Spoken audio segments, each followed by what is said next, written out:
అక్కడ హత్య దినంలో ఉన్నాం, అపాయకరమైన దినాల్లో ఉంటున్నాం కనుక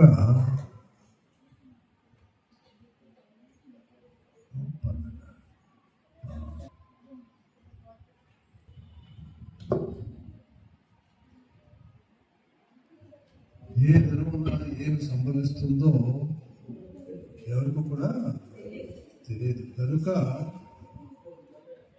ప్రతి ఒక్కరు కూడా మెడపోగలిగి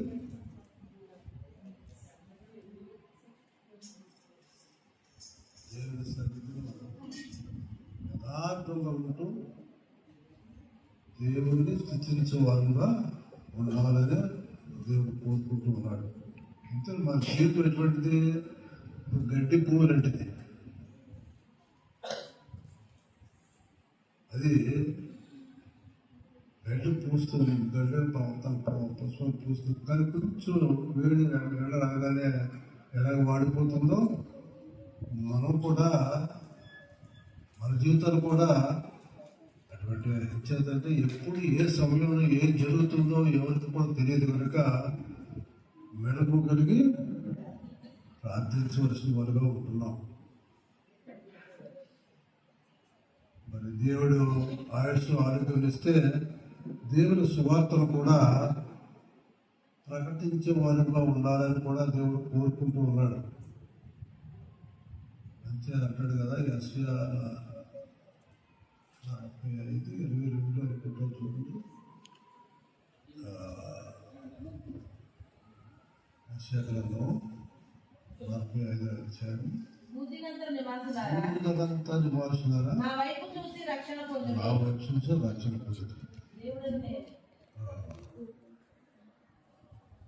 ఆయన ప్రతి ఒక్కరిని ఆహ్వానిస్తున్నారు. భూదిగంతా నివాసులారా, భూమి మీద ఉన్నటువంటి ప్రతి ఒక్కరు కూడా రక్షణ సువార్త ప్రకటించవలసిన వారుగా ఉంటున్నాం.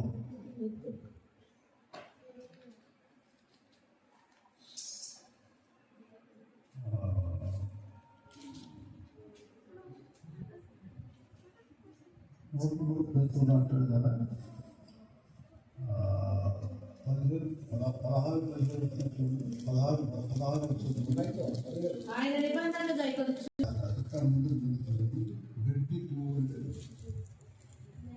16 ఆయువు గట్టి వలె ఉన్నది, అడవి పువ్వు పూయినట్లు వాడి పూయును, దాని మీద గాలి వీచగా అది లేకపోవును, ఆ మీదకు దాని చోటు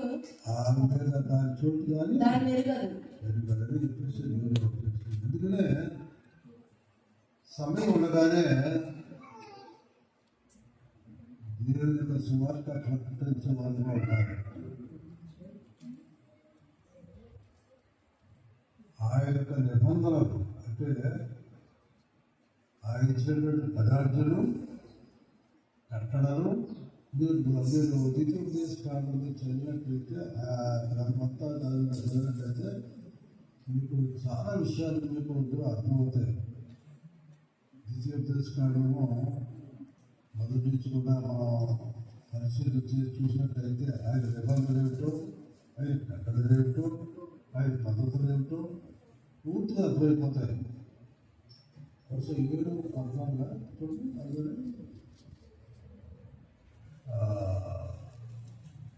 విజయసాగరాలు 2014 ద్వితీయోపదేశకాండము 7వ అధ్యాయం 14వ వచనం.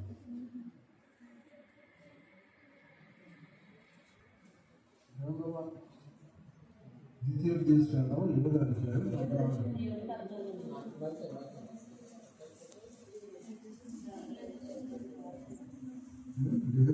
సమస్త జనముల కంటే ఎక్కువగా నీవు ఆశీర్వదింపబడదు. 12వ వచనం, మీరు ఈ విధులను విని వాటిని అనుసరించి నడుచుకొనిన ఎడల నీ దేవుడైన యెహోవా తాను నీ పితరులతో ప్రమాణము చేసిన నిబంధనను నెరవేర్చి నీకు కృప చూపును. ఆయన నిన్ను ప్రేమించి ఆశీర్వదించు. అయితే దశ గ్రంథము 2వ అధ్యాయం 2వ వచనం చదువుతాము.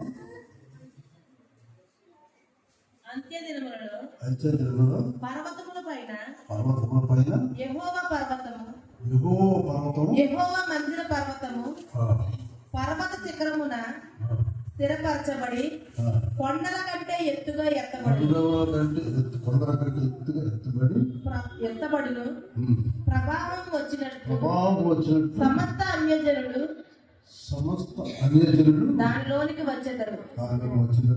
ఆ కాలమున సీయోనులోని ధర్మశాస్త్రము యెరూషలేములో నుండి యెహోవా వాక్కు బయలువెళ్ళెను. యెహోవా వాక్కు బయలువెళ్ళెను. జనములు గుంపులు గుంపులుగా వచ్చి యాకోబు దేవుని మందిరముకు. అలాగే మీకా గ్రంథం 4వ అధ్యాయం 1 నుంచి 5 వచనాలు చదువు. మీకా గ్రంథము అంత్యదినములలో యెహోవా మందిర పర్వతము పర్వతముల శిఖరమున పర్వత శిఖరమున స్థిరపరచబడి కొండల కంటే ఎత్తుగా ఎత్తబడగా ప్రవాహం వచ్చినట్లు జనులు దానిలోనికి వస్తులు. కాబట్టి ఈ రోజుల్లో దేవుని వాక్యం వినడానికి మాత్రం తండ్రులుగా వస్తున్నారు. కానీ ఎందుకు మరి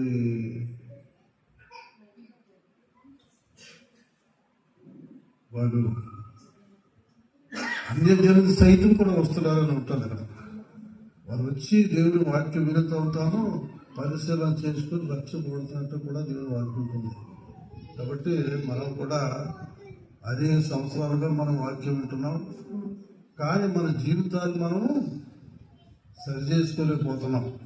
కాబట్టి ప్రతి ఒక్కరు కూడా దయచేసి సమయంకి ఎంతో సమయం లేదండి. సమయం చాలా సమీపించింది.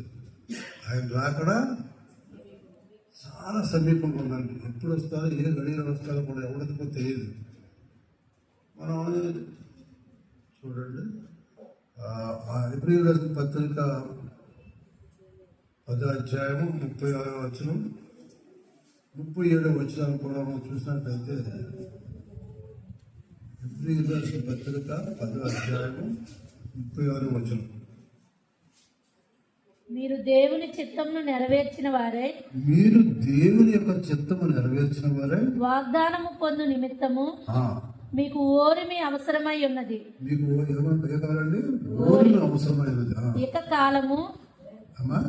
ఇక కాలము బహు కొంచెముగా ఉన్నది. వచ్చుచున్నవాడు ఆలస్యము చేయకవచ్చును. నా ఎదుట నీతిమంతుడైన వాడు విశ్వాస మూలముగా జీవించును గాని అతడు వెనుక తీసిన ఎడల అతని యందు నా ఆత్మకు సంతోషం ఉండదు. కాబట్టి 34 సంవత్సరాల నుంచి దేవుని సువార్త వినిపిస్తున్నాం, కానీ ఏదో వారు పట్టుబోటు కోసం వచ్చి దేవుని వాక్యం వినిపిస్తున్నారు తప్ప అలా ఆ ఉద్దేశంతో చూస్తున్నారే తప్ప ఇది నా రక్షణ కొరకు, లేదా నా యొక్క కుటుంబ రక్షణ కొరకు, నా బిడ్డల యొక్క రక్షణ కొరకు, మా గ్రామస్తుల యొక్క రక్షణ కొరకు వారు ప్రయాసపడుతున్నారు అనేటువంటి వారు ఎంతమంది ఉన్నారు? మీకు ఆ ఆలోచన గారు వచ్చి ఉన్నట్టయితే నిజంగా దేవుని సన్నిధిలో మీరు చాలా దేవుని భయభక్తులు కలిగి ఉంటారు. కానీ మీరు ఆ విధంగా ఆలోచన చేయలేకపోతున్నారు. ఎప్పుడైనా సరే అనుకోగలిగి ప్రార్థన చేయాలని మనం చేస్తాం. చాలా కొంచెంటే మత్తయి సువార్త 24, 25 అధ్యాయంలో గురించి మాట్లాడాలనుకోవట్లేదు, కానీ ఆ 2 అధ్యాయంలో కూడా దేవుని రాకడ గురించి చాలా వివరంగా రాబడింది. దేవుని రాకడ ఏదో శుభం ఏదో కాదు కానీ అది చాలా భయంకరం అని చెప్పేసి దేవుని వాక్యం మీకు చాలా సార్లు తెలుస్తుంది. మీరు ఆమోస్ గ్రంథంలో కానీ లేక ఆ, చూడండి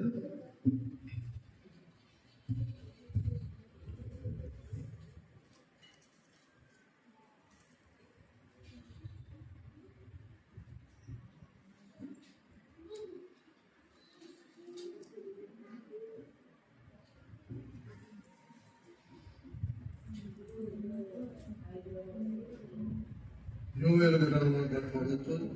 తర్వాత ఆ, మీకు దానియేలు గ్రంథం నుంచి మొదలుపెట్టి చూసినట్లయితే తర్వాత ప్రతి గ్రంథంలో కూడా దానియేలు గ్రంథం నుంచి వీటిలో ప్రతి గ్రంథం కూడా మత్తయి సువార్త వరకు కూడా దేవుని రాకడ గురించే ఎక్కువగా వ్రాయబడినట్లుగా నేను గమనించాను.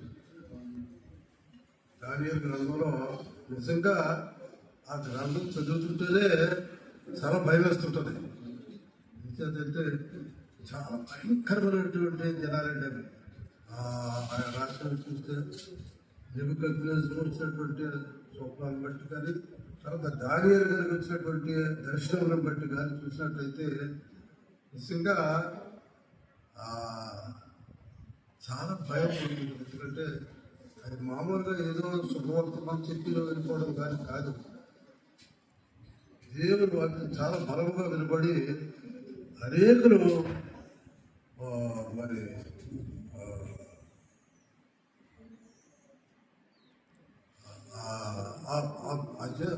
చదువుతుంటేనే భయం వేస్తుంటుంది. మరి అటువంటి పరిస్థితి మరి చూడండి, మన నిజ జీవితంలో ఎలా ఉంటుందో మనం ఆలోచించి చూడండి. అటువంటి మీరు చదవండి, ఎందుకంటే అందరూ చదువుకున్న వాళ్ళే కనుక దానియేలు గ్రంథం ఎన్నో అధ్యాయం అంటే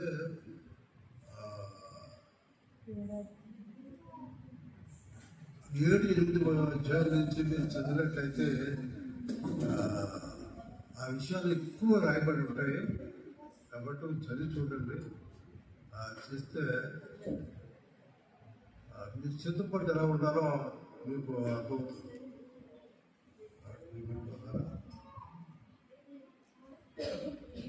ఏ సమయం ఎలా ఉంటుందో తెలియదు కనుక ప్రతి వారు కూడా మార్పు చెందాలి, మారు మనసు పొందాలి, రక్షణ పొందాలి అది దేవుడు కోరుకుంటూ ఉన్నాడు. వీరికి సమయం వృధాగా వ్యర్థంలో పాటు చేసుకోవద్దండి. చాలామంది ఏం చేస్తారంటే ఎంతసేపు కూడా తన పట్టు కొరకు లేక ఎంతసేపు కుటుంబం అది సంపాదించాలి, అది సంపాదించాలి, వీటి మీదే ఎక్కువగా ప్రయాసపడుతున్నారు తప్ప నిత్యరాజ్యం వెళ్ళాలనేటువంటి ఆశ ఆలోచన ఎప్పటికీ కూడా లేదండి. చాలా మంది లేదండి. హబక్కూకు రాసినప్పుడు ఆల్మోస్ట్ మొదటి 2వ అధ్యాయం కూడా చూసినట్లయితే అది కూడా ఒకసారి నేను అందులో నేను పాల్గొవలసినగా ఉన్నానా, నా లోపం ఏమిటి అనేది మీకు పూర్తిగా అర్థమైపోతుంది. హబక్కూకు రాసినటువంటి గ్రంథంలో చూసినట్లయితే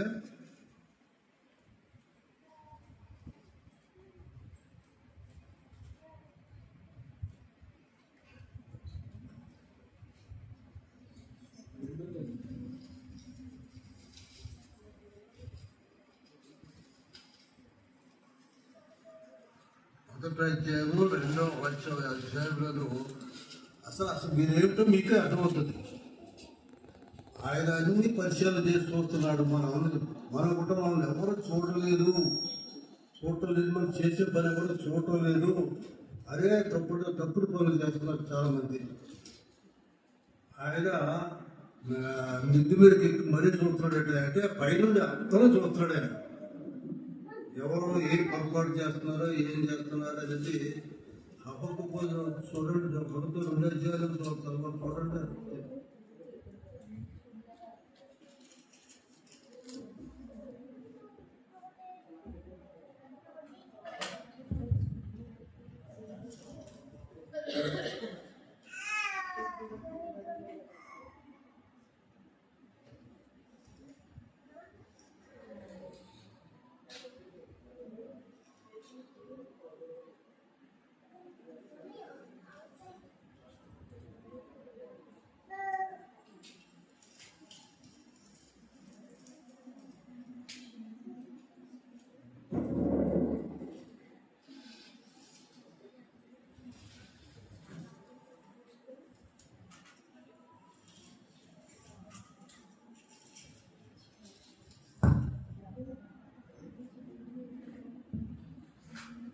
అధ్యాయము 14-15 వచనాలు, 2 అధ్యాయము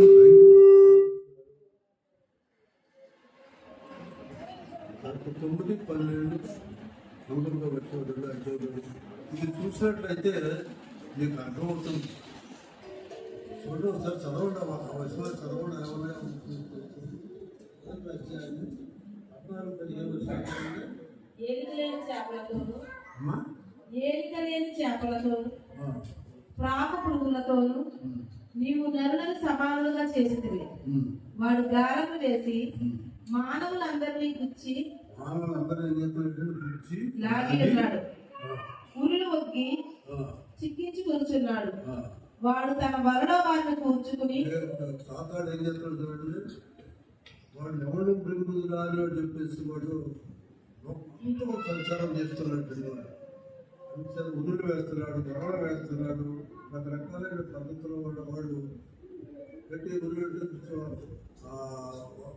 మనం చేసేటువంటి ఏది ప్రతి ఏదో ఆశ చూపించి రకరకాలైనటువంటి చేసి వాడు ఎలా ప్రజలు తన వైపు రాకుంటున్నాడో ఆ విషయాలన్నీ కూడా మనం చిన్న చిన్న విషయాలకి మనం అసలు మొదలుపోతుంటాం. అవన్నీ సాతాడు కలిగించినటువంటి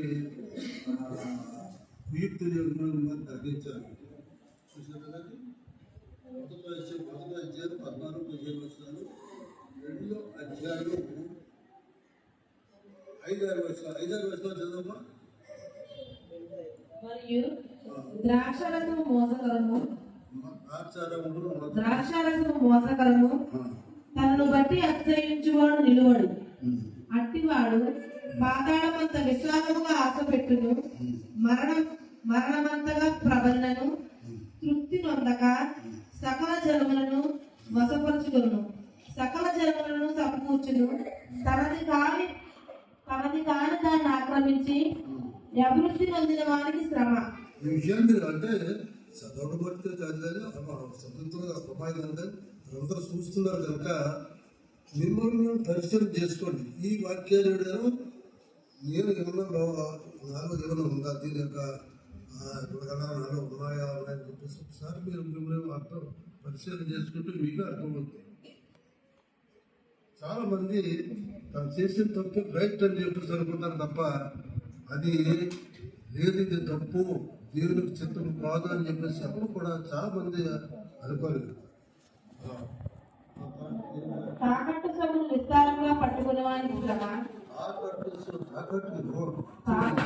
పట్టుకున్న వారికి శ్రమ. వాడు ఎన్నాళ్ళు నిలిచును అని చెప్పుకోవచ్చు. నాతో పనిచేసే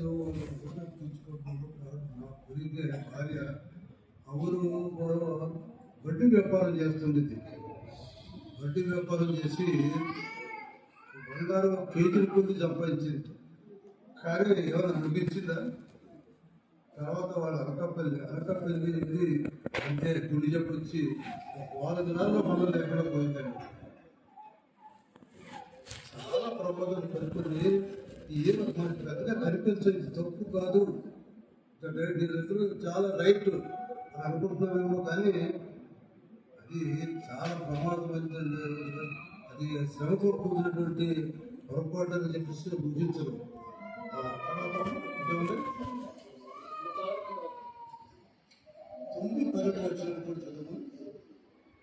తనకు అపాయం రాకున్నట్లు 9 చదువుతున్నానండి. తనకు అపాయం రాకున్నట్లు తన నివాసమును బలపరుచుకుని తన ఇంటి వారి కొరకై అన్యాయముగా లాభము సంపాదించుకుని వారికి శ్రమ. నీవు చాలా మంది జన్మలను నాశనం చేయొచ్చు. చెప్పట్లేదు కానీ అది పెద్ద ఇదే కదా, అందరికి అర్థమయ్యేటట్టు ఉన్నటువంటి మాటలేదు అనేది. మరొకసారి చదువు. తనకు అపాయము రాకుండానట్లు తన నివాసమును బలపరుచుకుని తన ఇంటి వారి కొరకై అన్యాయముగా లాభము సంపాదించుకునే వారికి శ్రమ. నువ్వు చాలా మంది జన్మలను నాశనం చేయొచ్చు. నీ మీద నీవే జ్ఞానస్థాపన చేసి ఆ స్థితిలో మీరున్నా నేనున్నా ఎవరున్నా సరే అది శ్రమతో కూడినటువంటి తప్పది, ఆ పాపం అది. కాబట్టి ఎవరు కూడా తనకు కాలేదు దాని వరకు మనం ప్రయాసపడకూడదు. ఇప్పుడు వడ్డీకి ఇవ్వకూడదు, వడ్డీకి తీసుకోకూడదు. నేను ఎప్పుడూ చెప్తుంటాను, ఎవరు కూడా మా విశ్వాసమైన వారు అప్పు చేయొద్దు, అప్పు ఇవ్వవద్దు. ఈ రెండు కూడా తప్పే. కాబట్టి ఈ విషయాలు కూడా మీరు కూడా బాగా ఆలోచన చేయాలి. చేత దేవుని రాకడక ముందుగా మనం చూసినట్లయితే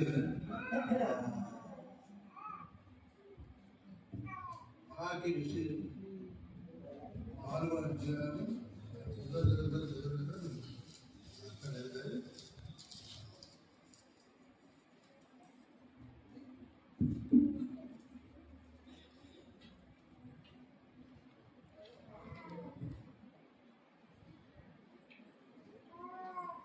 చెప్పాలని ఏదో చెప్పాలని ఆశించాను, కానీ ఎందుకో చెప్పడానికి నాకు ఇప్పుడు అంత సుముఖంగా లేదు. విద్యార్థి దయచేసి వెళ్ళవద్దు.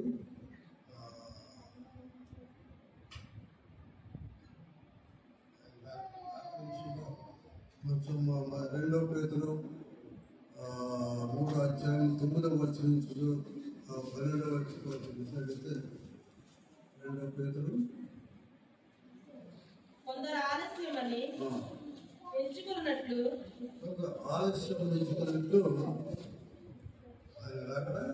ప్రభు తన వాగ్దానం గురించి ఆలస్యము చేయవాడు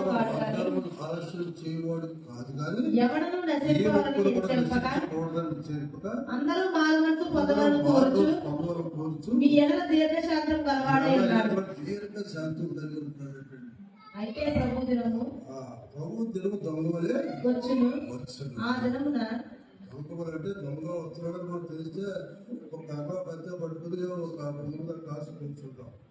అయితే లైట్ దీపం వెలిగించి వెళ్తుల్లో కూర్చుంటాం. మరి అలాంటి టైంలో దొంగ రాడు. కానీ ఎప్పుడు వస్తాడట? మనం అనుకున్న సమయంలో వస్తాడు, దొంగతనం చేస్తాడు, తనకు కావాల్సిన తీసుకుని వెళ్ళిపోతుంటాడు. కౌంటర్ అంటే రాత్రి పగలల్లా వ్యాపారం చేసి రాత్రి 3 గంటల దాకా వెలుగుగా ఉంటారంటే వారు. ఆ తర్వాత నిద్రపోతారు. అంచేత వాళ్ళు దొంగ వచ్చేది కూడా ఆ సమయంలో వస్తారు. వీళ్ళంతా కూర్చొనిపోతారు. అలాగే మనం అనుకున్న గడిలో దేవుడు రాకుండా వస్తుంది కనుక దాని కొరకు మనం సిద్ధపడి ఉండాలి. సిద్ధపడినట్లయితే చూడండి ఆయన ఎలా ఉంటాడు.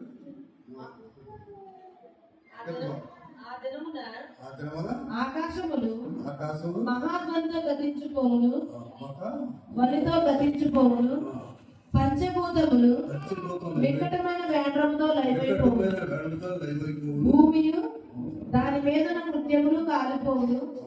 ఇవన్నీ వీటి లయమైపోవును కనుక ఆకాశము రౌతులు లయమైపోవును. దేవుని ప్రార్థన వచ్చినది కూడా జరగాలి. మరి ఏదో కళ ఏ బాబు వస్తాడో ఆ దేవుని ప్రార్థన చాలా భయంకరమని చెప్పేసి ఆమోషం అందులో కానీ కొన్ని రకాల్లో నేను చెప్తున్నాను చూడగా వాటన్నింటిలో చాలా వివరంగా భయపడింది. శివుడు నోట్లో తప్పించుకొని బయటకు వచ్చినప్పుడు జరిగితే ఇరుగుబడి ఎదురైందంటే ఇరుగుబడి నాట్లు తప్పించుకుని ఇంటికి వచ్చిందో గోడలు చేయక అక్కడ కట్టబాబు నుండి అతను పరిచయాలు సరిపోయినట్టు మనం చూస్తున్నాం. అలా ఉంటుంది. అంతా మనం అనుకుంటాం పర్వాలేదు, జాగ్రత్తగానే ఉన్నాను అనుకుంటాం. కానీ ఏ సమయంలో ఏది సంభవిస్తుందో మనం తెలియదు కనుక మెలకువగా ఉండాలండి. కాబట్టి నేను అనుకుంటాను చాలా జాగ్రత్తగా ఉన్నాను. గత 4 దినాల నుంచి కూడా గత 4 దినాల నుంచి కూడా అసలు నిలబట్టే శక్తి లేనివాడి వాడిగా ఉన్నాను అని అంటే నిజంగా దేవుడు మనకు వార్నింగ్ అనమాట. ఇదంతా మనకు వచ్చే శ్రమ కూడా ఒక దిద్దుబాటు పథకం. మనలో ఏమైనా లోపాలు ఉంటే సరి చేసుకోవడం కొరకు కొన్ని శ్రమలు వస్తుంటాయి. ఆ శ్రమలో మనం ప్రభుని ఇంకా గట్టిగా వెళ్ళాలి. భగవాన్ దగ్గరికి తప్పు చేశాను, గట్టిగా క్షమించు ప్రభుని మొదలుపెట్టుకున్న ఆత్మతో దేవుని మనము దేవుని సన్నిధిలో మనము కలవలసిన వారుగా ఉంటున్నాం. అంటే అది మనం పెట్టుకుంటే కష్టం, శ్రమలు రావడం అనేది కూడా ఒకప్పుడు మన మేలుకొరకు ఉంటుంది. ఎందుకంటే మన దిద్దుబాటు కొరకు ఆ శ్రమ వస్తూనే ఉంటాయి. కొంతమంది నాకే రావాలి శ్రమ, లేదా నా ఇంట్లోనే రావాలి శ్రమ అనుకుంటున్నారు. కాదు, అది దాన్ని బట్టి మనము సరి చేసుకుని దేవుని పర్వతమైనటువంటి పర్వతంలో మనం వెళ్ళడానికి కలిగిన వారికి మనం కూడా ప్రతి వారు కూడా ఆయన సన్నిధికి వెళ్ళడానికి సిద్ధపాటు కలిగి ఉండాలి, నలుపు కలిగి ఉండాలి. అన్నట్లయితే నిత్యంగా దేవుడి వల్లనే ఆయన సిద్ధపాటు కలిగి ఉంటే మనం దేవుడి వల్ల ఆయన పరికరించి కాపాడడానికి ఆయన సిద్ధంగా ఉండాలి.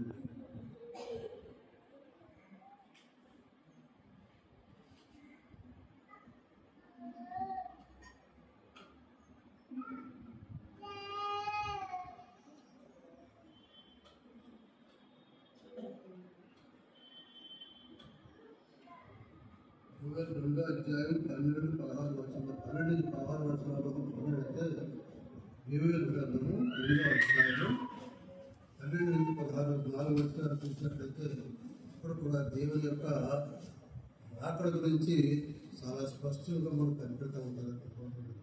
అలాగే ఆమోసు చూసినట్లయితే 2వ అధ్యాయం 12-15 వరకు నుండి ఆమోసు 2వ అధ్యాయం 9-12 వరకు 2వ అధ్యాయం 9వ వచనం నుంచి 12వ వచనం వరకు 3 వచనం ఆమోసు 15 వరకు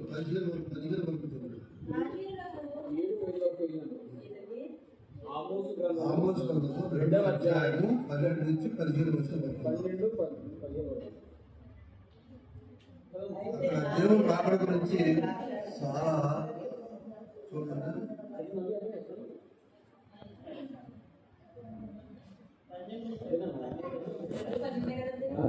చూడండి.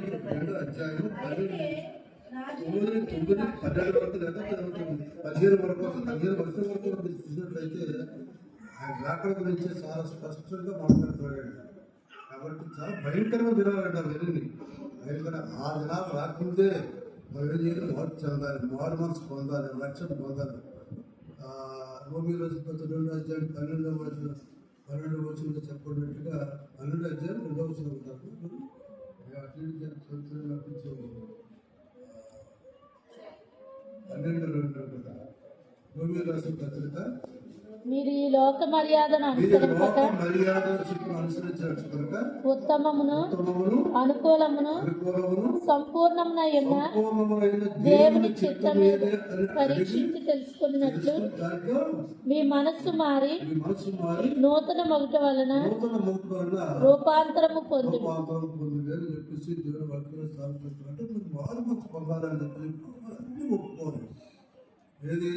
తర్వాత భారతీయ రాష్ట్ర పత్రిక 5వ అధ్యాయం 19-23 వరకు కూడా మీలో ఏ తప్పిదం ఉందో దాన్ని సరి చేసుకోవాలి. భారతీయ రాష్ట్ర పత్రిక 5వ అధ్యాయం 19-22 వరకు శరీర కార్యములు స్పష్టమై ఉన్నవి, అవేవనగా జారత్వము, అపవిత్రత, కాముకత్వము, విగ్రహారాధన, అభిచారము, ద్వేషములు, కలహము, మత్సరములు, క్రోధములు, కక్షలు, భేదములు, విమతములు, అసూయలు, మత్తతలు, అల్లరితో కూడిన ఆటపాటలు మొదలైనవి ఇవన్నీ కూడా మీ శరీరంలో ఎన్ని శరీర కార్యాలు ఇవన్నీ రాను. మీ హృదయంలోంచి బయటకు వచ్చి ఏంటంటే మన మార్పు సువార్త 7వ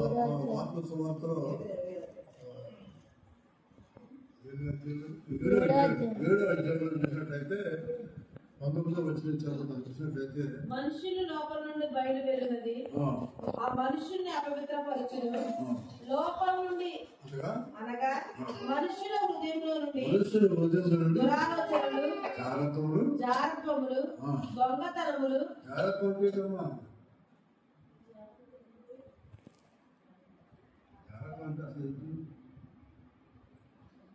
ఎందుకు కాకుండానే పాపం చేయడం, అది జాగ్రత్త. వ్యభిచారం అంటే ఏంటి? పెళ్ళి అయిన తర్వాత చేసే పాపం, అది వ్యభిచారంతో కూడినటువంటి పాపం. ఇవన్నీ కూడా ఇవి కూడా చదవమయ్యి నరహత్యలు, నరహత్యలు. వ్యభిచారములు. నరహత్య అంటే ఏంటి? హత్య చేయడం. మన పరిశుద్ధంగా మనం ఏదో కనపడలేదు. కయ్యను ఏ పేరు మనం కొంచెం ఆలోచన చేసినట్లయితే మనం కయ్యను వంటి వారిపై ఉండరాదు. చేత వాడు దృష్టిని సంపాదించారు. అతను క్రియలు చెడ్డమైనదిన తన తమ్ముడు క్రియలు నీతిమైనదిన వాడి మీద పడి చాడు చెప్పాడు. తమ్ముడు చెప్పాడు. అది చేత అది హత్య. హత్య ఏ లోపం లేకుండానే ఎదురు వ్యక్తిని కొంతమంది మాటల ద్వారా చంపుతారండి. కొంతమంది ఏమో ఆయుధాలు ఉపయోగించి చంపొచ్చేమో, కానీ కొంతమంది మాటల ద్వారా కూడా కత్తితో పొడిచినట్టు మాటల ద్వారా మనుషులు చంపేవాళ్ళు కూడా ఉన్నారండి. కనుక ఇవన్నీ కూడా ఎక్కడ చేస్తాను నేను లోపల ఉద్యోగంలో చేసేటువంటి ఆలోచన కలిగి, కనుక ఇవన్నీ కూడా మన నుండి తీసుకెళ్ళి శుద్ధ హృదయం కలిగి ఉండాలండి. శుద్ధ హృదయం కలిగినట్లయితే నిశ్చయంగా దేవుడు ఆశీర్వదిస్తాడు. చూడండి, గీత కార్యాలు కూడా చెప్తాడు. గత 5వ అధ్యాయంలో 23వ వచనం చూసినట్లయితే 23వ వచనం, అయితే ఆత్మఫలం ఏమనగా ప్రేమ, సంతోషము, ప్రేమ కలిగి ఉండాలి, సంతోషం కలిగి ఉండాలి, సమాధానము, దీర్ఘశాంతము, దయాళుత్వము, మంచితనము, విశ్వాసము, సాత్వికము, ఆశా నిగ్రహము. ఇటు వాటికి విరోధమైన నియమమేదీ లేదు. ప్రేమ కలిగి ఉండాలి. అన్నిటికంటే కూడా దేవుని వాటిలో చాలా శ్రేష్టమైనటువంటి మాట ఏంటంటే నిన్ను వలె నువ్వు పొరుగు వారిని ప్రేమించాలి. అది ఆజ్ఞలన్నింటిలో కూడా అందుకే చాలా ప్రాముఖ్యమైనటువంటి మాట. అది ఇది నిన్ను వలె నువ్వు పొరుగు వారిని ప్రేమించాలి. ఎంతమంది మన పొరుగు వారిని ప్రేమ కలిగి ఉంటున్నాం. ప్రేమ కలిగితే అవసరమైతే ప్రాణం పెట్టడానికి కూడా సిద్ధపడి ఉండాలన్నమాట. వారి కష్టాల్లో ఆదుకోవడం, శ్రమలో మనం తోడుగా ఉండడం, ఇవన్నీ కూడా ప్రేమ కలిగిన వారికి వస్తాయి. ప్రేమ కలిగి ఉండాలి. ఇంకా ప్రతి వారు కూడా మార్పు చెంది మార్పు పొంది పొరుగు వారిని ప్రేమించడంలో అక్కడ కూడా పొరుగు ఇవ్వకూడదు. ప్రతి వారు ప్రేమించే వరకు ప్రేమించే వారుగా ఉండాలి. మనం పొరుగులో ప్రేమించలేము. ఏదో గొప్ప కార్యాలు చేస్తామని చెప్పుకుంటే మొత్తం ప్రయోజనం ఏంటి? ఈ ప్రకృతిలో మనుషులు ప్రేమించలేము, కష్టాలు ఆదుకోలేము, లేక శ్రమలో కూడా వాళ్ళు ఆదుకోలేము. మీకు మంచి సమరేడు గురించి మీకు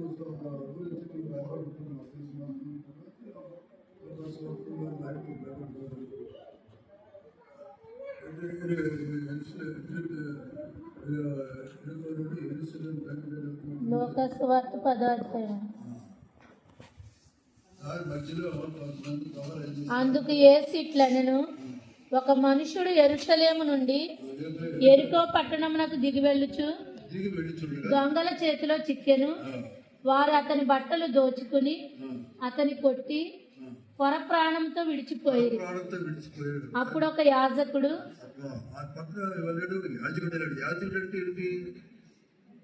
బోధించడమే కాదు, బోధించిన వాటిని చేసి చూపించాలి. మీ దగ్గర నేను ఏదైతే చెబుతున్నానో అది క్రియారూపంగా చేసి చూపించగలగాలి. అదే కదా యాజకుడు అంటే లేవీడు అనమాట. ఒక యాజకత్వం చేసేటువంటి వాడు. తర్వాత లేవీడు కూడా వెళ్ళాడు, ఆ మార్గాన్ని వెళ్ళాడు. అప్పుడు ఒక యాజకుడు ఆ త్రోవను వెళ్ళుట తటస్థించెను. అతడు అతనిని చూచి ప్రక్కగా పోయాను. అలాగుననే లేవీయుడొకడు ఆ చోటికి వచ్చి, దేవుడు కూడా దేవుడు ఏర్పాటు చేయబడినటువంటి అతను కూడా ఒక యాజకత్వం సంబంధించినటువంటి వాడు. యాజకుడు కూడా, ఎందుకంటే మీకు ఇది బాగా నిర్గమ కాండంలో అనుకుంటాను, 16వ వచనం ఎక్కడో ఉంటుంది. కోరాము, తాతాను, అబీరాము వీళ్ళందరూ కూడా లేవి వంశస్థులు. వీళ్ళందరూ కూడా కోరాము వాళ్ళు ఏమంటారు, 16 అధ్యాయం అనుకుంటాను. అది దేవుడు అధ్యాయం కాదు. 16 అధ్యాయం ప్రారంభించి మొదటి చూసినట్లయితే కోరాము, అబీరాము, సంఖ్యాకాండం 16వ అధ్యాయం. గోగు వీళ్ళందరూ కూడా లేవీలే. మోషే అబ్రహాము ఇద్దరే కాదు, యాజకత్వం చెందిన అందరూ మేము బాగా అని వాళ్ళు తోలనాడతారు వాళ్ళు. అప్పుడు చూడండి 16 అధ్యాయం ఉన్నది. సంఖ్యాకాండం 16వ అధ్యాయం. సంఖ్యాకాండం 16 అధ్యాయం. లేవికి ముని మనవడును కహాతుకు మనవడును ఇస్హార్ కుమారుడునగు కోరహు రూబేనీలలో ఏలియాబు కుమారులైన దాతాను అభిరాములను పేలేతు కుమారుడైన ఓనును యోచించుకొని, వీళ్ళందరూ కూడా ఏంటంటే లేవి సంతానం అనేది అంటాను. లేవి సంతానం ఏంటంటే దేవుడు వాడిని ఆ పూజ గదిలో సహాయం చేయడానికి దేవుడు ఏర్పాటు చేశాడు. వీళ్ళు అంటే మోసే చేయించినటువంటి దానికి సహాయకులుగా ఉండడానికి మోసేను అవరోధ గురుజన గొప్పవాడు, దేవుడు ఆరాధించుకోడు. వాళ్ళ నా అనుభవం కాదని అస్సితో ద్వేషిస్తారు. మోసేను అవరోధం. అప్పుడు ఈ మాట్లాడారు మోసే అన్నప్పుడు ఎవరి మనం తీర్చుకుందాం, దేవుడిని తీర్చుకుందాం అని చెప్పేసి దేవుని సన్నిధికి వెళ్తారు. మమ్మల్ని అందరికీ ఐదులో సమాధానం ఇవ్వాలి, అక్కడ మనం సంప్రదాయం తీసుకొచ్చేవారు మీరు అందరూ తిరుగుబాటు చేస్తారు. ఆయన దేవుడి దగ్గరికి వెళ్ళినప్పుడు దేవుడు సరైన తీర్పు ఇచ్చాడు. వాడు ఏమిచ్చాడు చూడండి. ఆనవాడు అదే కోరాబుని కుటుంబ అందరినీ ఆధారం అభిరాము కుటుంబ అందరూ కూడా భూమి తెరిచి దాంట్లో నేల విడిచి దాంట్లో పెట్టుకునేట్టుగా చేశాడు. అటువంటి మరణం అది వరకు అప్పుడు కాదు, తర్వాత కానీ అటువంటి ఇప్పుడు రాలేదండి.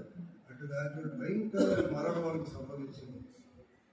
మిగిలిన వారిని మొత్తం వీడే కాకుండా 150 మంది వాళ్ళు కూడా లేవీలే. వాళ్ళు కూడా తిరుగుబాటు చేసిన వాళ్ళు కొంతమంది. వాళ్ళందరూ కూడా అభివృద్ధి చేత కార్చిపోయినట్టుగా దేవుని వారిని అదే మనకు కనిపిస్తున్నాం. కార్చిపోయినట్టుగా భూమి తన నోరు తెరిచి వారిని వారి కుటుంబములను కోరహు సంబంధులందరినీ వారి సమస్త సంపాద్యమును మృంగివేసెను. వారును వారి సంబంధులందరూ ప్రాణముతో పాతాళంలో కూలిరి. భూమి వారిని మృంగివేసెను. వారు సమాజంలో ఉండకుండా నశించిరి. వారి చుట్టూనున్న ఇజ్రాయేలీలందరూ వారి ఘోష విని భూమి మనల్ని మృంగివేయనేమో అనుకునుచు పారిపోయింది. మరియు యెహోవా యొద్ద నుండి అగ్ని బయలుదేరి ధూపార్పణము తెచ్చిన ఆ 250 మందిని కాల్చివేసింది.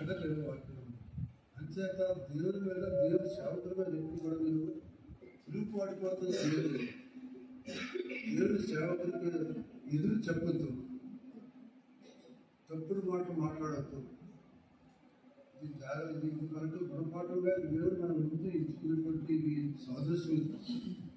అందుచేత దేవుని సేవకుల విషయంలో దేవుడికి ఎంత భయపడుతున్నారో దేవుని సేవకుల విషయంలో కూడా భయపడుతున్నారు. అప్పుడు మీ కుటుంబాలు ఆశీర్వదించుకుని మీరు కూడా ప్రార్థన చేస్తారు.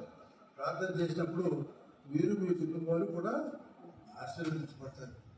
ఈ సత్యాన్ని మీరు గ్రహించాలి. కాబట్టి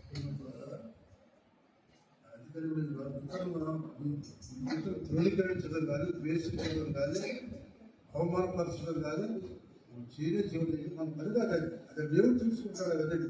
దేవుడికి అప్పచెప్పాలి తప్ప మనము వారి గురించి మనం ఏమి చేయలేదు. ఇదేం కూడా ఒకప్పుడు భవిష్యత్తు తిరస్కరించింది, తన అన్నం తిరస్కరించింది. ఎవరో పూసి దేశస్తున్నారు వివాహం చేసుకున్న దాన్ని బట్టి ఓ నల్లదాన్ని చేసుకున్నాడు అనేటువంటి ఉద్దేశంతో ఆ పిలిచి మనసులో అనుకుంటారు. అదేమి పైకి అనమాట. అయినప్పటికీ సరే దేవుడు ఉగ్రకాలను చూపించుకోకు సంభవించినట్టు మనం చూస్తున్నాం.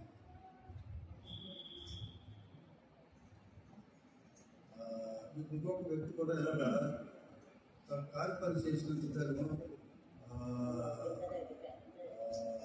26 దినవసరాలు 26 అధ్యాయం 12 వచ్చిన చూసినట్లయితే రాజు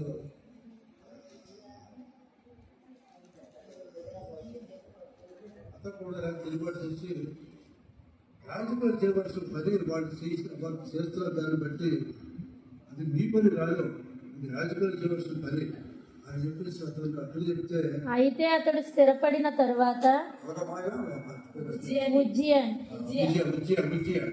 ఎందుకంటే కొంచెం జ్ఞాపశక్తి కూడా బాగా తగ్గింది. దయచేసి క్షమించడం. ఎందుకంటే ఎంత ప్రిపేర్ అయినా ఏం చేసినా జ్ఞాపకతో పొందుకోవడాన్ని బట్టి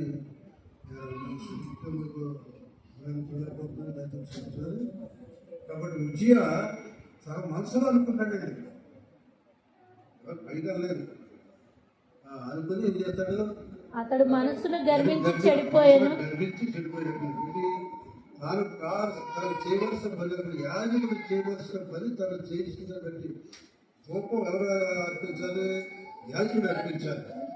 కానీ అతను వీడైతే దేవుడు అర్పించాలి. ఆ లోపం అర్పించడం బట్టి వెళ్ళి చెప్పారు, మీతో నీ పని కాదు, చేయవలసిన యాజకుడు చేసినట్టుగా చెప్తే వారి మీద తిరుగుబాటు చేశాడు. తిరుగుబాటు చేసి వెంటనే ఏమి రాసులో తిరుగుబాటు చేశాడు, ఏమైపోతున్నాడు, పుస్తకం వచ్చి చనిపోయాడు. పుస్తకం వచ్చింది వెంటనే ఆ తల్లి అతను బయటికి మూసివేశారు, బయట పెట్టేశారు. అతను చేత ఇలాంటి జీవన మాట్లాడే మాటల్లో కూడా కొంచెం ఇతరులతో చెప్పినప్పుడు కూడా జాగ్రత్తగా ఉండాలని చెప్పేసి ఈ విషయం మీరు జ్ఞాపకం చేస్తున్నాను. కాబట్టి ఈ విషయం మీరు జ్ఞాపకం చేస్తే నమ్మకంగా ఉండాలి, యథార్థంగా ఉండాలి, ప్రభుత్వం విధేయులుగా ఉండండి. విధేయులు ఉన్నట్లయితే ఎలాగైతే మీరు దేవుడు పర్వతం నుంచి అన్ని వారు ఇంటి వారు ఎలా రక్షపడ్డారో మనం కూడా మనకి తెలియకపోయినట్లయితే దేవుని సన్నిధిలో మనం చూపిస్తాం. సాతాను కూడా యెషయా 14 అధ్యాయాలు అనుకుంటాను. అది కూడా మనసులో గర్వించిన దాన్ని బట్టి అది దేవుని సన్నిధిలో పాతాళానికి సూచింపబడ్డాడు. ఇంకా సాతాను పాతాళంలోనే ఉన్నాడు. ఎప్పుడు వస్తారు బయటికి? ఎప్పుడు దేవుడు మనం చూస్తున్నాం. మన దృష్టి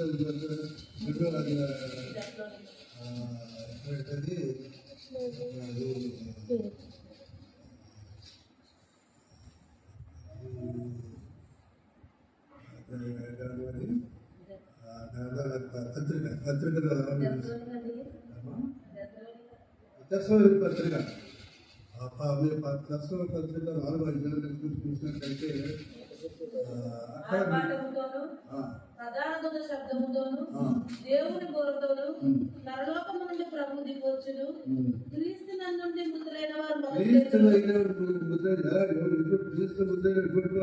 హత్య చేయబడినటువంటి వారు, అంటే యాక్సిడెంట్ వాళ్ళు చనిపోయినటువంటి వారు ప్రభుగా ఉండి ప్రభులో ఉండి మనం మానేస్తే మనకు చాలా సంతోషం. అది యాక్సిడెంట్గా ఉంది కానీ లేకపోతే ఏదైనా ప్రభు కార్యాలు చేస్తూ మనం చనిపోయినట్లయితే దేవుడితో సంతోషకరమైన విషయం. ప్రభు కొరకు చనిపోవాలి, అది ప్రభు నిమిత్తంగా చనిపోవాలి. ఆ చనిపోవాలి దేవుడు చనిపోవాలి. ఆ సమయంలో భూమి ఎక్కడ సముద్రంలో చనిపోయిన వారు, ఆకాశంలో చనిపోయిన వారు, లేక ఎలాగా ఎక్కడ చనిపోయినప్పుడు అందరూ కూడా లేపపడుతున్నట్టు వాతావరణంలో కూడా లేప దేవుడి సన్నిధిలో నిలబడే రోజు వస్తుంది. ఆ రోజున అందరూ కూడా దేవుడి సన్నిధిలో నిలబడి సాధారణ సమయం కూడా దేవుడి సన్నిధిలో నిలబడవలసిన సమయం ఉంది. ఆ సమయంలో అందరూ కూడా అక్కడ దేవుడి సన్నిధికి వెళ్తాము. వెళ్ళినప్పుడు ఎవరి క్రియను బట్టి వారికి తీర్పు వస్తుంది. కాబట్టి మన క్రియలు చెడ్డమైనట్లయితే దేవుడు మన రాజ్యంలో ప్రవేశించలేదు. కానీ మన క్రియలు యథార్థమైనవి నీతి కలిగినట్లయితే దేవుని రాజ్యంలో ప్రవేశించడం దేవుడు చూపించి దేవుడు కనుక ఆ విషయాన్ని మీరు జాగ్రత్తగా గమనించి మనసులో నమ్ముతూ దేవుని చిత్తమైతే ఈ రాకల గురించి కొంచెం నాకు కొంచెం ఆరోగ్యం కుదురుపడిన తర్వాత మీతో నేను మాట్లాడతాను. రాత్రి నేను సాధారణ ఎప్పుడు కూడా శనివారం ప్రార్థన మానను. కానీ 3-4 రోజులు సరైన నిద్ర లేదు, ఆహారం లేదు, సరైనటువంటి రెస్ట్ ఏదైనా తీసుకుంటాను. కొంచెం నేను రెస్ట్ తీసుకుంటాను ఇంకోమని చెప్పేసి చెప్పాను. ఆమె చూడలేదు బైబిల్ ప్రీడింగ్ చేస్తూనే ఉన్నాను. ఆమె చెప్పి ప్రార్థన వచ్చేటప్పటికి బైబిల్ రీడింగ్లో నేను ఉన్నాను. అంటే నన్ను నేను సరి చేసుకోవట్లేక నాలో ఏ లోపం ఉంది, నాకు ఇటువంటి దృష్టికి రావడానికి మీ దృష్టిలో మీరు చేసి కాంప్లీట్ అని చెప్పేసి నన్ను నేను పరిశీలన చేసుకుంటున్నాను. పరిశీలన చేసుకుంటున్న దేవుడు నాకు అన్ని విషయాలు వస్తుంది. కాబట్టి మనం కూడా మనం ప్రార్థన చేసేటప్పుడు ముందు మన తప్పుదారు ఒప్పుకోవాలి. ప్రభావం ఈ తప్పు చేశాను, ఆ తప్పు చేశాను అని మీరు యథార్థంగా ఒప్పుకున్నట్లయితే మీరు రక్షపడతారండి. ఆ పాపాలు దేవుని సేవలో ఒప్పుకోవాలి. లేదా నువ్వు ఎవరైనా పాపం చేసి వాళ్ళు ఇంకా ఎలక్షన్ అయితే ఎవరి దగ్గర పాపం చేస్తే వాళ్ళ దగ్గర ఒప్పుకోమని చెప్తారు వాళ్ళు. అది కూడా కరెక్టే, ఇంకా డైరెక్ట్ అది. కానీ కనీసం దేవుని సేవలు ప్రభావం అలా నా సమయంలో నేను ఫలాన్ని పొరపాటు చేశాను, అయితే నేను క్షమించి ప్రభావం దేవుని సన్నిధిలో ఉదయం అంతటితో కూడా మీరు ఒప్పుకున్నట్లయితే దేవుడు క్షమిస్తాడు. ఆయన క్షమించి ఎందుకంటే మీరు చేసిన ప్రతి పాపాన్ని చూస్తున్నాడు, ప్రతి మంచిని చూస్తున్నాడు, అన్నీ చూస్తున్నాడు ఆయన. కాబట్టి దేవుడి సన్నిధిలో మనం ఒప్పుకునే వారిగా ఉండాలి. ఒప్పుకున్నట్లయితే దేవుడు క్షమిస్తాడు. ఎవరు చూడలేదు అనుకోకండి, దేవుడు ప్రతి వారిని చూస్తున్నాడు, మనం చేసే ప్రతి క్రియలు కూడా చూస్తున్నాడు. కాబట్టి ఈ విషయాన్ని గమనించి